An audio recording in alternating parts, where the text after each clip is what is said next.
ప్రెగ్నెన్సీలో ట్రావెల్ చేయొచ్చా? ఒకవేళ చేయాలి అనంటే ఏ మంత్స్‌లో సేఫ్? అది మాట్లాడదాం. సో, ప్రెగ్నెన్సీలో చాలామంది అడిగే క్వెషన్ ట్రావెల్ చేయొచ్చా? లైక్ ఊరికెళ్ళొచ్చా? అండ్ ఒకవేళ ట్రావెల్ చేస్తే ఎలా ఎళ్ళాలి? బస్సా? కారా? లేదా ట్రైనా? ఫ్లైటా? అని. సో, యూజువల్‌గా ఫస్ట్ ట్రైమిస్టర్‌లో ట్రావెలింగ్ అనేది కాంట్రా ఇండికేటెడ్ అనమాట. ఎందుకు అంటే మనకి రిస్క్ ఆఫ్ మిస్‌క్యారేజెస్ అనేది యూజువల్‌గా థర్డ్ మంత్ బిఫోర్ వరకు ఎక్కువుంటాయి కాబట్టి ఫస్ట్ ట్రైమిస్టర్‌లో ట్రావెలింగ్ వీలైనంత వరకే అవాయిడ్ చేయమనే చెప్తాము. అండ్ టూ వీలర్స్ పైన టోటల్‌గా అవాయిడ్ చేయమని చెప్తాము.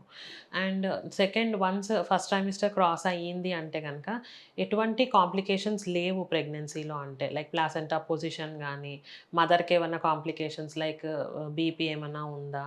అండ్ వాళ్ళకే previous history of preterm labour ఏమన్నా ఉందా? అండ్ సర్వైకల్ లెంత్ ఎంత ఉంది? వాటర్ ఎలా ఉంది? ఇవన్నీ చూసుకొని దాన్ని బట్టి ఎటువంటి కాంప్లికేషన్స్ అనేవి లేవు అంటే సెకండ్ ట్రైమిస్టర్‌లో ట్రావెలింగ్ అనేది చేయొచ్చు. థర్డ్ ట్రైమిస్టర్‌లో గూడా ట్రావెలింగ్ అనేది చేయొచ్చు. బట్ ఏంటంటే ఫ్లైట్‌లో కొన్ని వీక్స్ వరకే ఒక్కొక్క ఎయిర్‌లైన్స్‌కి కొన్ని వీక్స్ వరకే లిమిటేషన్ అనేది ఉంటది. లైక్ అన్ని వీక్స్ దాటింది అంటే యూజువల్‌గా ఫ్లైట్ జర్నీ అనేది అవాయిడ్ చేయమని చెప్తామనమాట. అండ్ ట్రైన్‌లో కొంతవరకి సేఫ్‌గానే ట్రావెల్ చేయొచ్చు. బట్ కార్‌లో, బస్‌లో వీటిలో ఏంటి అనంటే మనకి బంపీ రోడ్స్ ఉంటాయి గాబట్టి దానివల్ల లేబర్ అనేది ఇండ్యూస్ అయ్యే ఛాన్సెస్ ఉంటాయి కాబట్టి కొంచెం హై రిస్క్‌గా కన్సిడర్ చేస్తాము. Hope this video was helpful. Follow more for such information. Thank you.